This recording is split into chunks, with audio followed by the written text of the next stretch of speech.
এবারের বন্যার অন্যতম প্রধান কারণ উজানের দেশ প্রতিবেশী ভারতের ত্রিপুরা রাজ্য প্রশাসনের দায়িত্বহীনতা এবং খামখেয়ালিপনা। তারা হঠাৎ করে বাঁধ খুলে দিয়ে বাংলাদেশের বিস্তীর্ণ এলাকাকে ডুবিয়ে দিলেও একটি বারের জন্যও বাংলাদেশকে আগাম সতর্কতা দেয়নি। ফলে আকস্মিক বন্যার দেশের বিস্তীর্ণ এলাকা ভাসিয়ে নিলেও পরিস্থিতি মোকাবেলায় বাংলাদেশ সামান্য একটি প্রস্তুতির নেবার সুযোগ পর্যন্ত পায়নি। প্রিয় দেশবাসী, বন্যা কবলিত এলাকার মানুষগুলো এখন মহা বিপদে।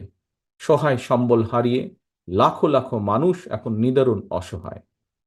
এমন পরিস্থিতিতে আপাতত কোনো অভিযোগ পাল্টা অভিযোগ তুলে সময় ক্ষেপণেরও সময় নেই।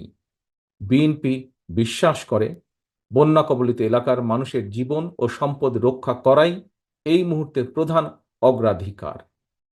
দেশের বন্যা পরিস্থিতিতে আমি সারা দেশে, বিশেষ করে দেশের যেসব এলাকা বন্যা আক্রান্ত হয়নি সেসব এলাকার বিএনপি এবং এর অঙ্গ ও সহযোগী সংগঠনের নেতাকর্মীদের প্রতি আহ্বান জানিয়ে বলতে চাই, আপনারা সমন্বিতভাবে বন্যা কবলিত এলাকার মানুষের পাশে দাঁড়ান।